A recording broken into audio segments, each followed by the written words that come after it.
Sikat na naman ang Philippines, but for the wrong reasons. Ayon sa pinakahuling Executive Corruption Index ng Varieties of Democracy o VDEM Institute, ika-apat ang Pilipinas sa pinaka-corrupt na bansa sa buong East at Southeast Asia. Nakuha ng bansa ang pinakamataas nitong corruption score sa nakalipas na 40 taon. 0.6. We're very confident with the evidence that we have.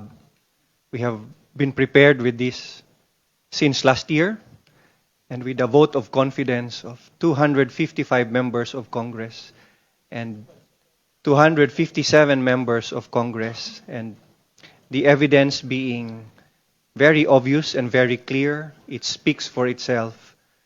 We have more evidence to support the same, and we have witnesses to present, and we are certain that once the evidence is presented in the Senate impeachment court, we can secure a conviction even for this article alone.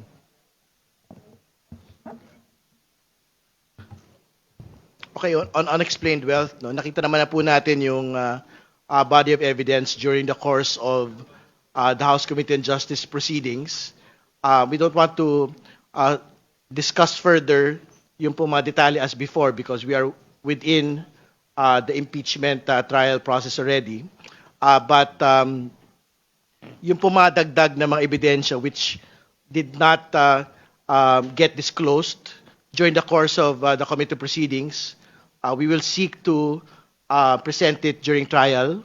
Kasama po dyan yung unsealing of the BIR box. Kasama din po dito yung pagbubukas ng pong bank accounts ng pong mag-asawang Duterte Carpio. So, given the entirety of the body of evidence that we had seen, tingin ko naman po, on unexplained wealth pa lang po, we can secure a conviction of the Vice President.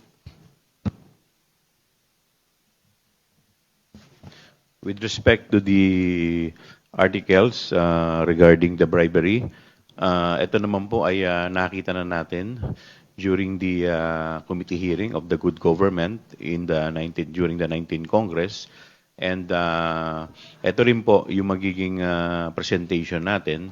But of course, since the impeachment court had already convened, we are barred from discussing about the merits. So, but rest assured, everything will be according to kung ano man yung plan tsaka legal strategies na amin pong gagawin. Maraming salamat po.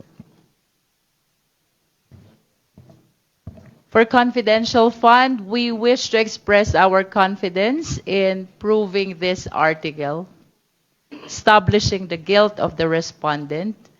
We have seen the evidence already. As a matter of fact, as early as during the 19th Congress, during the inquiry in aid of legislation of the Committee on Good Government and Public Accountability. You will recall the testimony that was presented by PSA about the fictitious names appearing in the documents evidencing payment. You will remember also the testimony of the NBI about the signatures, which appear to have been authored by only few number of persons. So we can also include the notices of disallowance recently issued by the COA, as well as the denial of the appeal of the respondent vice president, which means they are affirming the 73 million notice of disallowance for 2022. So, like what Kong Joel Chua already mentioned and Kong Terry Ridon, we cannot discuss anymore on the merits because we have entered our appearance already as public prosecutors yesterday, and we are bound by the prohibition which is included in the Senate Rules on Impeachment.